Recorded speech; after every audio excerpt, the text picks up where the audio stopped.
Welcome to the video for Module 11 from Training Course 10981. Here we're actually going to look at the Windows Azure back. So if you remember from the video associated with Module 9, we actually deployed the Service Provider Foundation virtual machine and we deployed the Windows Azure Pack virtual machine. So in this video we're actually going to look at the configuration of the Windows Azure Pack, how we sort of present virtual machinery we've been creating through the course, and then ultimately deploy a virtual machine. So straight into Virtual Machine Manager, a couple of things that we just need to do to get organized. So the first thing is we're going into the LUN SQL1 server and logging into this virtual machine, opening up the SQL Server Management Studio.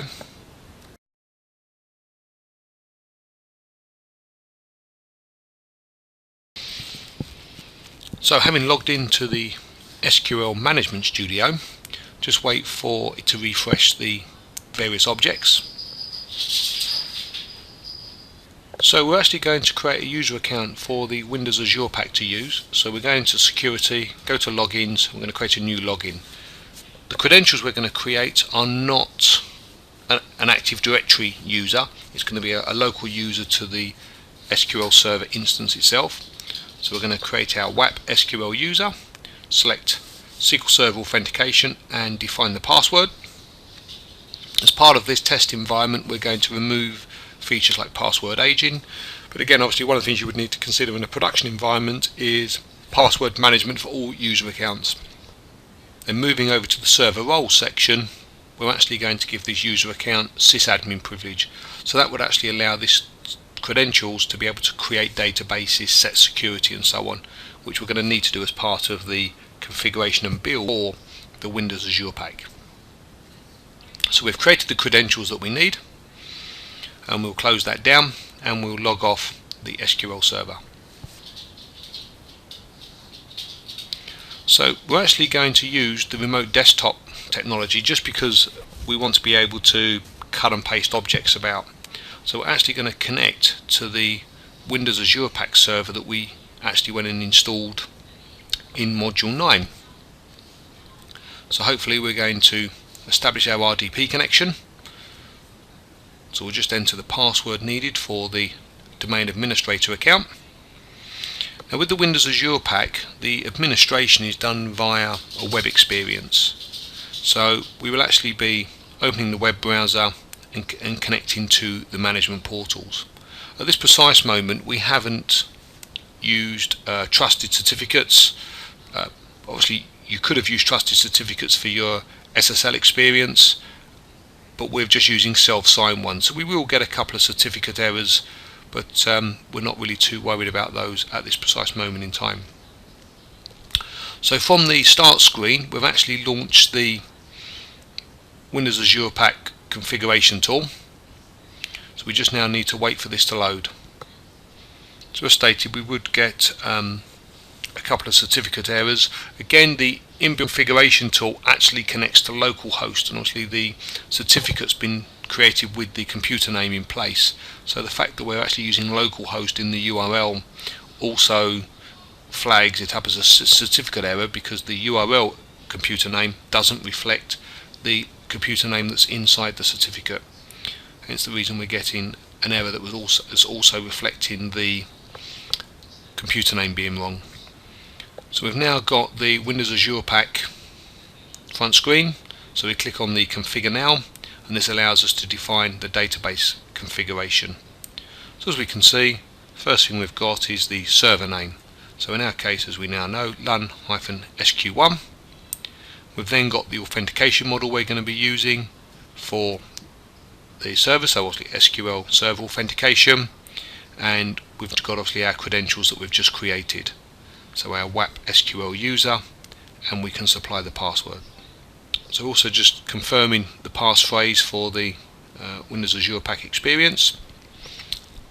So we'll move on to the next page in the wizard. That passphrase is used to secure data inside the configuration store.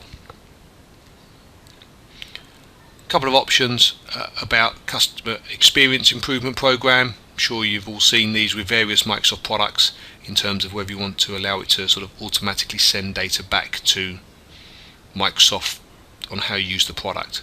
So as you can see now, we've got a series of configuration steps which are actually going to go and build the configuration for us. So it's going to go and create some configuration inside the SQL Server, configure some of the website settings. So this takes a little while to go and complete. So we'll come back once all these tasks are finished. So click the tick now that's finished, and that will effectively close the configuration experience for us, having completed those tasks. So we're just going to open up an administrative PowerShell prompt. So what we need to do is actually import the certificate from the Service Provider Foundation machine. The reason we need to do this is so that we can have successful communication between the Windows Azure Pack server and the Service Provider Foundation. If the certificates are untrusted, then it will all fall apart.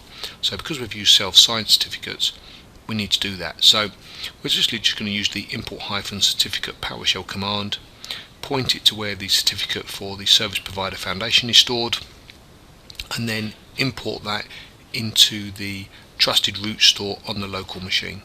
So we should see that command complete in a few seconds when I finish typing the command in. There we go. So machine/root. So just press enter. That should import the certificate very quickly. So that step's completed. So therefore, effectively, we now have certificate trust from the Windows Azure Pack machine to the Service Provider Framework machine. So what we'll now do is we'll now just go back into the web browser, and inside the web browser we will connect to the Service Provider Framework machine. So we're connecting to lun-spf01.contoso.com. Obviously, depending which port you've installed it on, so we're on the default port of 8090, and then with a subfolder structure of sc2012r/vmm/microsoft.management.odata.svc. As you can now see, we've been prompted for credentials, so we can log into the machine. So we're going to log in with the svc_fpf_reg account, and we're actually going to supply a set of credentials, a set of passwords. Hopefully in a few seconds we should then actually see the web page appear. So what we can actually see here is the OData data source. So this is the data source that the Windows Azure Pack will be able to consume resources. So we can confirm that the Service Provider Framework is actually communicating successfully. So we're just going to open up the Windows Azure Pack configuration tool, which allows us to actually start to bring all of the components together. So we've got it on the start screen there. We'll just launch the tool. So this allows us to perform the final phases of the management server configuration. And as you can see, as with everything here, it's all web based. So again, we'll just wait for the portal to load. So we're just waiting for the portal to load. So we'll be prompted for credentials, so we can actually sign in using the administrator account for the Contoso domain, and it will launch the Azure Pack configuration tool. So the configuration portal loads, and you do get a little wizard which you can close, which actually just walks you through some basic elements of the user interface, how to create new objects, how the commands toolbar works, and then how the environment communicates with you. So having completed the wizard, we are now in the Windows Azure Pack portal. So we need to go and perform some configuration. So the first thing you've got to do is actually configure the system for which resources it can manage. So we're doing virtual machines, so we need to actually go and register the System Center Service Provider Foundation. So this is actually where we connect Windows Azure Pack and the Service Provider Foundation together. So you see on the first box here, we actually identify the fully qualified name of the Service Provider Foundation server.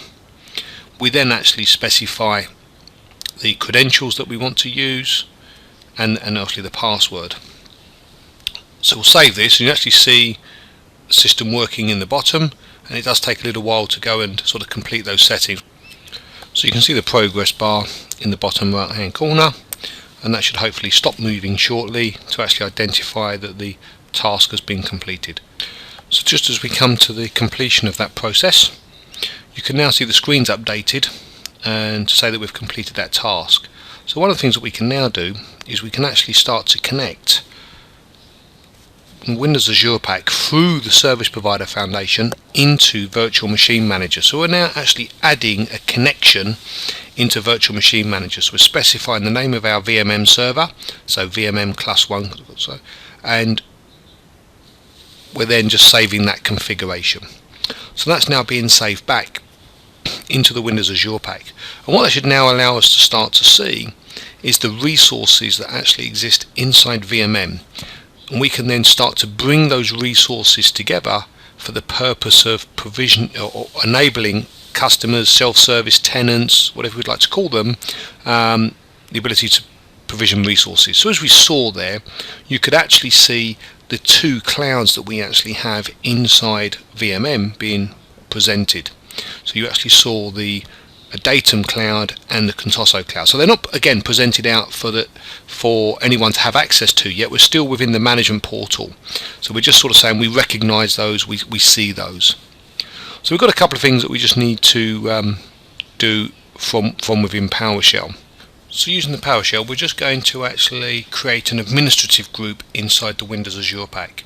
So we've just got to define the current user account that's got the appropriate permissions. So we're going to take that WAP SQL user that we created, that obviously has got admin power in the SQL database.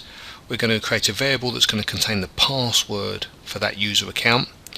What we're then actually going to do is we're going to define the connection string. If you're not familiar with PowerShell, the password might look quite strange, and that's purely because the dollar symbol in PowerShell is a reserved symbol, so we have to put the single speech mark ahead of it to turn around and tell it not to interpret. So we're now going to define a variable called connection string, and this is going to define the name of the SQL server, so server equals lun-sql-aggl, so obviously we're in a always on availability group. Initial catalog effectively defines the database that you're going to connect to. So we'll actually go and set the initial catalog to equal Microsoft.mgmt svc dot store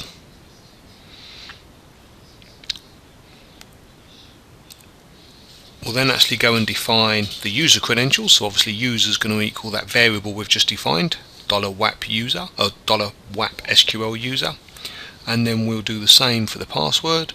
So we'll actually define the user password as $WAP SQL password.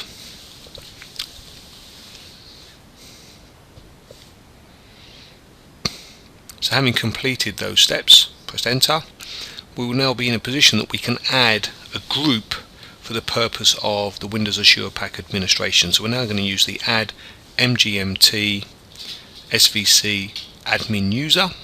So even though it's an admin user command, you can use it to actually add a group. So we're going to add the Contoso WAP admins group, which obviously has to exist in Active Directory, and then we have to define the connection string, so we can use our variable for that, so $connection string. Once we've completed this, if we then actually use the get mgn svc admin user command, that would actually then display all of the administrative users of the Windows Azure Pack, and we should see obviously that account that we've just added is in the list. So there we go. So just define the connection string using our variable again, and there we go, we're in the list. So we've actually added an additional group for the purpose of administrative purposes. So anyone that's in that group could actually have now administrative power over our Windows Azure Pack tenant. So having created all the underlying connections and configuration within the Windows Azure Pack, just to prove where we are from a configuration point of view, we're actually going to connect or sign into the Windows Azure Pack using the the tenant site experience. And really what we want to do here is sign up a new user account and just demonstrate that that new user account has no access to any resources. So we should hopefully get the tenant portal experience loaded in a few seconds. So notice that this is giving us a forms based login experience. So we're actually going to the sign up page. So we're going to sign in with our credentials that we want to use. So we're going to use that John Doe account that we've used a few times. So we're going to supply the credentials, and we're obviously going to supply a password that we want to use. So we actually have to supply it twice to make sure that we get the credentials right. So hopefully we'll just press continue here again, using the self-signed certificates that are not trusted in the user experience at this precise moment. So again, in the real world you might actually use publicly signed certificates to avoid these signing type issues. So when we actually get signed in as John Doe of Contoso.com, you will actually see that there's very little we can actually have access to. So we get the welcome banner again, which just shows us how to navigate the user experience. And then once we've completed that navigation, again we could have just pressed the X in the corner. You see the only thing we've got access to is the My Accounts, of which there is no objects to see, so we can't actually consume any resources at all. So at this moment there's nothing we can do in the portal. So what we actually need to do is we now need to take resources inside Virtual Machine Manager and decide of those resources what we want to provision. So what we're going to do quickly before we do that is we're actually going to create an additional template. So we're just going to create a very quick, very simple template. So we're going to base it on an existing VHD that we've got. So obviously we've been through this process quite a few times, so it's going to be fairly simple, fairly straightforward.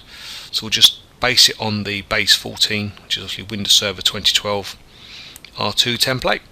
Give the template a name.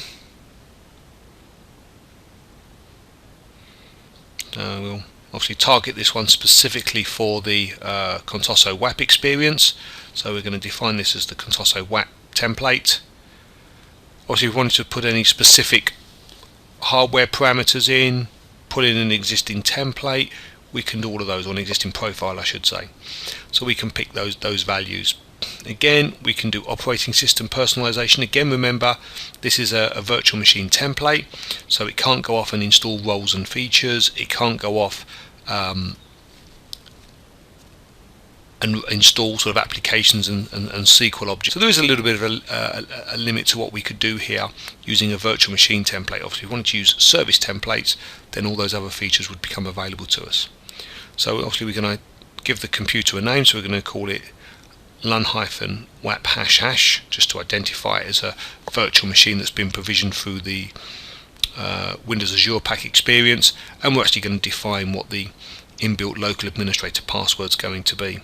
Now, one of the key things here while we're going through and setting all of these values is one of the things that is available from Microsoft is actually a lot of what we call gallery items. So these are actually lots of objects that have been built to customize the Windows Azure Pack experience. So here, for example, where we're actually creating a template which is going to join a machine to a specific domain, in the Windows Azure Pack gallery, one of the things Microsoft have is a predefined template object which will deal with the domain join process for you. So it will actually update the user interface, so when someone attempts to create a virtual machine using that object, it will actually prompt them for the domain name and then have all of the automation inside it to go and join the machine into that domain for you. So we'll just sign back into the Windows Azure Pack as an administrator. So this is from the service provider side as opposed to the tenant side, because again we still haven't actually decided which resources we want to publish and make available to the tenant. So we need to actually go and create inside the Windows Azure Pack a piece of technology that we call a subscription. So a subscription defines effectively what you can provision. So you could create a subscription that contains virtual machines, SQL Server, MySQL, infrastructure, websites. And as part of that you can then decide elements around quotering and templates and a range of other characteristics. So we need to go and build this subscription element. and then we can present it so that the user account that we just created for the tenant experience, John Doe, has the ability to subscribe to that particular subscription. So if you were to look at it from a public cloud point of view, that would be the object effectively that you would be charged for, the bit that you would actually be sitting there and getting your monthly bill for the compute, the networking, and so on, resources that you're actually consuming. So obviously we've just supplied the login credentials for signing into the Windows Azure Pack. So hopefully when we press continue, this should actually take us into the Azure Pack administration experience. So just the final steps, obviously just signing in, and we can now actually navigate our way through the Azure Pack. So we're actually going to go across to the new tool, which is going to allow us to create a hosting plan. So obviously the first thing is give the hosting plan a name. So we're going to create a hosting plan specifically for Contoso. Okay, and we're going to say we can use this hosting plan to create virtual machines. So we're just going to tick the virtual machine box. Okay, and obviously going to use Virtual Machine Manager Clouds to do that. So that's the basis of the subscription. So that's the name of the object. So the idea now is we're actually going to then take that object and we're going to actually add the individual attributes that are going to customize what that object can do. So as you can see, the plan is currently in its creating state, and now it's just switched to its private state. So it's ready, as you can see, for configuring, because it's got that state of not configured. So we'll actually click on the plan and go in and look at the configuration settings that we have. So on the surface it doesn't seem much, but then you can click on the Virtual Machine Clouds, and this is where we actually get to fill in the detail in terms of what we'd like the plan to contain. So one of the things with the Windows Azure Pack that we've not mentioned yet is the Windows Azure Pack can actually span 5 virtual machine instances. So the first thing you've got to do is pick the virtual machine instance you want, which we've now done, VMM Cluster 1, and then which cloud you want to build this plan on top of. So once you select the cloud, you can then see that it actually shows you what the quota is associated with the cloud. So if you want to refine those values at all, you can obviously take the tick out the box, and you can actually go and change what you'd like that usage limit to be. So you can make it lower than what the cloud actually allows. So you can go and review those settings. So we're just going down here and changing the number of virtual machines, the cores, those sort of things. You'll also notice you can choose which networks you want to make available. So you can select any networks that you have available. You can see that you can present hardware profiles. We're obviously going to go and present templates. So we're going to take that WAP Contoso template. You can also see the gallery entries at the bottom there, which don't have any galleries, but obviously I've mentioned those. And then there's a whole range of additional settings in terms of how you'd like people to be able to interact. Do you want to allow them to do things like connect to the console, for example? So there's a range of additional advanced settings which you can set any combination. And then effectively you can save that plan. Now when you save a plan, the plan will still be effectively private, so it will not be viewable to any tenants. Okay, so one of the decisions you've then got is obviously once you've saved the plan and you're happy with the plan, is you would then need to actually publish the plan. So as you can see, basically it says plan is private at the top. It says to allow customers to sign up for a plan, it needs to be public. So we're just going to click the change status and choose public. You might have noticed there was also a decommission option, so this allows you to sort of stop people being able to subscribe to the plan, but the plan is still there for people that have already got a subscription to it. Okay, so the plan is now public, as you can see at the top of the window, and that sort of completes the configuration inside the Windows Azure Pack administration experience. So we're going to open up the user experience again, and we'll sign in of the tenant of John Doe, and as John we should be able to register for that subscription, which then would allow us to obviously start provisioning virtual machines using that template, as long as our quota allowance allows us to do that. So starting to sign in as John Doe again as the tenant, so we'll just enter the username and password. Obviously this time we'll be logging in because we've already signed up. So just press the sign in button and wait for the portal to load. Shouldn't take more than a few seconds, and then we'll be able to subscribe to this plan. So into the portal we go. So hopefully if we come down to the My Account section on the left hand side, or press the Create an Item, or press the New button, all of roads will lead to Rome effectively. What we should be able to do is create a subscription. So we can add a subscription. So you can see the Contoso Basics, the only one that's there, and we can tick the box. So that's now effectively allowing us to consume that plan. So we can see it's going to take a few seconds to go and complete that activity.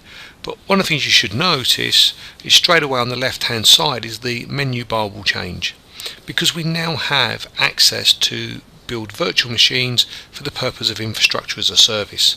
So that should update the user interface straight away and give us that capability. So hopefully we'll see in the next 2 or 3 seconds that menu bar will change, and at that point we can use a relatively simple user interface to start provisioning virtual machines. Certainly an easier user interface than Virtual Machine Manager, for example.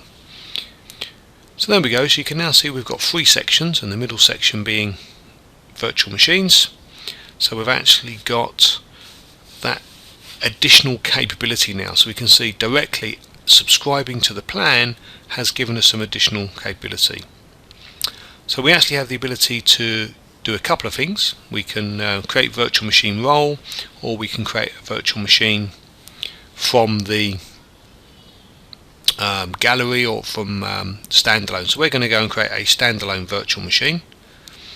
So hopefully we can give the virtual machine a name. We can actually go and define the local administrator account and what we'd like the password to be, and if needed obviously supply a product key, but we don't need to in our instance.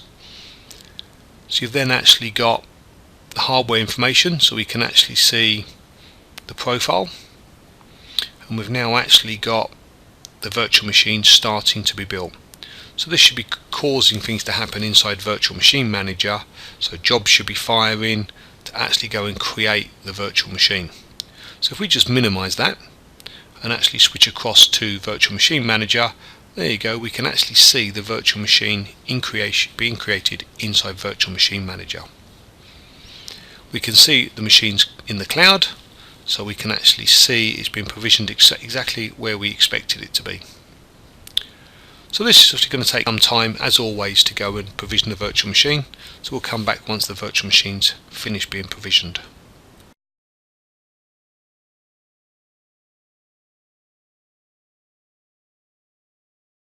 So just looking in Virtual Machine Manager, we can see the jobs just come to an end. So if we go into the properties of the JD01 machine, we see the cloud that it's been provisioned to. So pretty straightforward there. If we come down to the access, we can actually see that John Doe as the person that's got access to it as the self-service user. So we can see that it's set that security access up. If we come back across to the Windows Azure portal, just hit a refresh, we can actually see the virtual machine. And if we actually sort of drill into the virtual machine, we can see some performance information about the virtual machine. We can see the capacity of the machine in terms of how much storage it's allocated and consuming, memory, cores, those sort of things, and also in relation to what the quota is for this particular tenant. So hopefully in this video you've actually seen us use the Windows Azure Pack, get the Windows Azure Pack configured up, and actually then deploy virtual machines to plans that we've created as part of the deployment.